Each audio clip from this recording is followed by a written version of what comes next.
Welcome to Access Sportsnet Lakers, brought to you by Arrowhead Mountain Spring Water. Chris McGee, James Worthy, Robert Horry, and Mike Bresnahan. Lakers winners of 6 in a row and 12 of their last 14 get blown out in their final game before the All-Star break on the road to the Utah Jazz. Jazz put up 131 points. They took advantage of the Lakers' lack of rim protection tonight, especially with Jackson Hayes going out early with that injury. 54 to 36 points in the paint. They doubled them up there. Also had 26 fast break points. Double-digit offensive rebounds. And, guys, the Lakers, great from the three. I mean, 20 of 50, but free throw line just 17 of 30. Big game, James. Yeah, the numbers don't lie. And looks like tonight, second time playing Utah this week. It's kind of hard to go at a team back-to-back at their place. And, it's the last game of before All-Star break. But nevertheless, Utah took care of business at home. They outplayed the Lakers in the paint, as you mentioned. Not knocking down your free throws, it really doesn't give you a chance. So, it was kind of a trap game. One game before the All-Star break. You've been playing great the last few weeks, but Utah weren't going to be defeated 2 times in a row by the Lakers. And, no rim protection. That's with no AD in there, no Hayes, as you mentioned. It was layup city. So it's one of those games they had to throw it in the trash, go enjoy the break, come back and get back on track the way they were. Yeah, Rob, the Jazz used a 20-2 run. I think the Lakers got it to within 4 or 5 there in that third quarter. It was that 20-2 run kind of opened up the game. And when you're not hitting free throws and you're just, given second possession, it's hard to get back in it. Yeah, when you watch this game, when they cut it to 4, you're like, okay, we're right there. And it's like the Jazz turn it up. They got a couple of easy baskets. They had was it 4 or 5 dunks in a row? Yeah. Mm-hmm. And I'm like, what's going on? And they were all alley-oops. It was just back doors. It was simple basketball. And that goes to show you that you talk about All-Star break and you talk about guys not focused because the attention to detail wasn't there. And I'm sure that's something JJ will address. But little things like that get you caught up. And this is one of those games when you play on a team like the Utah Jazz, you got to win regardless of where you're at because you look in the standings, you're right where you want to be. And so you got to keep that mental focus. And I know it's hard before the All-Star, but the teams who win championships stay focused and they win the games they're supposed to win. And Brez, unfortunately, knew it would be tough coming into tonight because you're already down Gabe and Dorian Finney-Smith. You're talking about 2 of your better defenders. And then you don't plan on losing Jackson Hayes, but you lose him 7 minutes into the game, and he's actually off to a good start. Then it's tough. Yeah. Alex Len, welcome to the Lakers. You've been here for like 10 minutes. You're going to have to play all this time because Hayes goes down in the first quarter. And, yeah, like you mentioned, 2 of your good defensive stalwarts not playing in this game. Felt like a loss of attrition. They've been playing so well the last 3 weeks, James. They beat Boston. They beat the Knicks. They beat the Clippers. And then tonight happened. I'm not going to say it was predictable. The Lakers were favored by 9.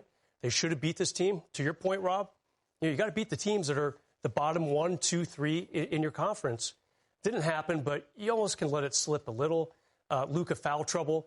He's still getting acclimated after sitting out almost 7 weeks because of that calf injury. And the Lakers lost the hustle categories, the stocks category, to be specific, 18-8. That's too big. You can't lose the steals and blocks that badly, Rob, and expect to be in the game. Yeah, I mean, listen, the Jazz are 12-40. It's no big secret that they're struggling this year, also probably positioning themselves for Cooper Flag. But they are NBA players, and they have good, solid guys on their team, and tonight they came to play. Larry Markkinen, Collins, and Walker Kessler, who was talked a lot about before the trade deadline.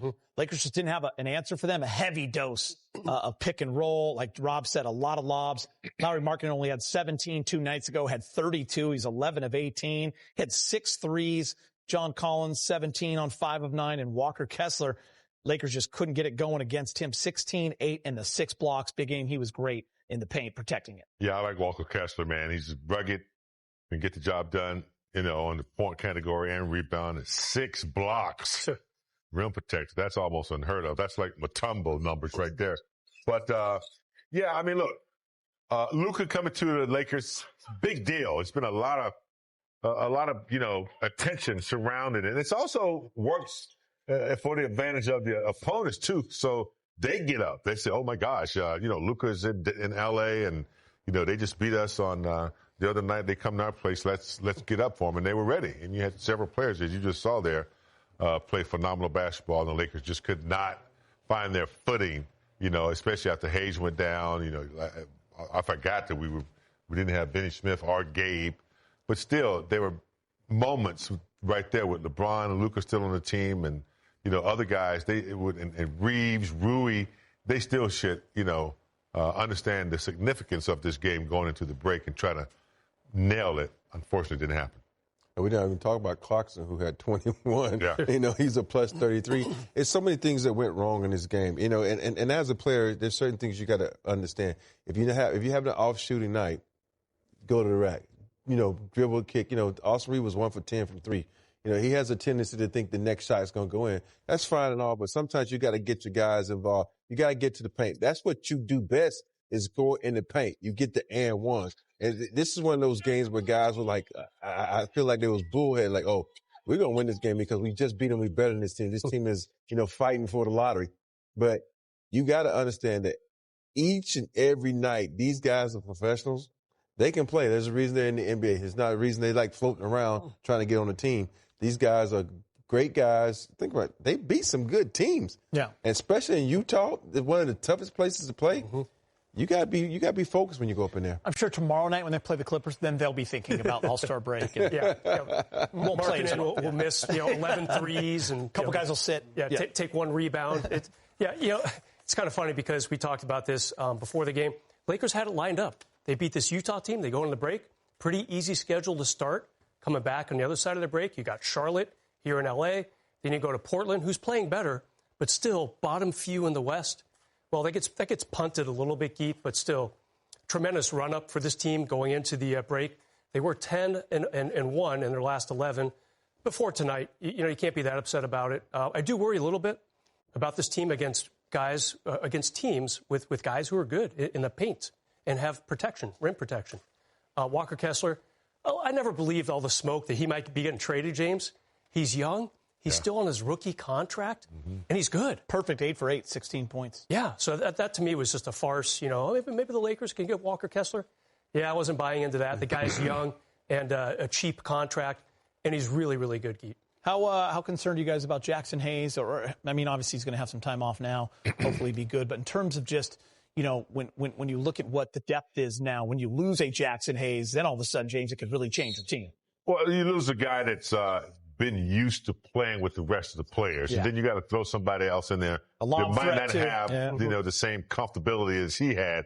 I think Hayes has been exceptional. Yeah. I think he's been exceptional, since AD's been out, been gone. Unfortunately, tonight, he took a hard blow to the face. It was really, I don't know if that's in his nose or close to his mouth or whatever, but they do miss his energy. He flows well. The continuity is good with the starting lineup. So, even though he doesn't have that size as a rim protector, he's been our guy as far as, rebounding, alley-oops, and playing with that first unit mostly. Yeah, when you see something like that, it's probably concussion protocol because it took him a while to get up. I'm not worried about him coming back. That was one of those hits where we've seen, a former player take those same hits and come back. So I'm confident he'll be back and be his flaming hair self. Yeah, this is all, if the Lakers had acquired a center at the trade deadline, which they thought they had, then Jackson's your backup. Sorry, he's your starter now. And, if he gets hurt, Alex Len's going to have to play big minutes. Koloko's going to have to get out there and play, 15, 20 minutes perhaps. So just a bad sign. They play again in the week, Geet. Hopefully he'll be okay by then. All right, let's hear from J.J. Redick. He's speaking with Mike Trudell in the media. JJ, clearly not the level that you've seen from your team the last couple of weeks, but last game before the break, how much of that human nature element do you sort of think about? Yeah, I don't really buy that. I think there's our guys, the spirit and all that stuff has been great. I thought we were locked in. I think the more human nature element is playing the same team twice in a row and feeling like it might be easy because we just beat them and we're 3-0 against them. And, I think our preparation was there. I think our guys' preparation was there. Sometimes you just momentarily can lose sight of the things required to earn a victory. And I thought defensively to start the game, it was just like Markkanen could just move wherever he wanted to move. We weren't physical. We didn't talk. Never really got to a place in the game where we were talking and executing the off-ball curl switch rules. And, you give a team confidence, you let them be comfortable, and this is what happens. That's the NBA. Do you have anything more on Hayes? Obviously left the game with a facial contusion. I don't have anything else. Just facial contusion. It's what we have right now. Just any larger kind of moving big picture thoughts as you head into the All-Star break of the way the team is building? Yeah, I think the biggest thing is just,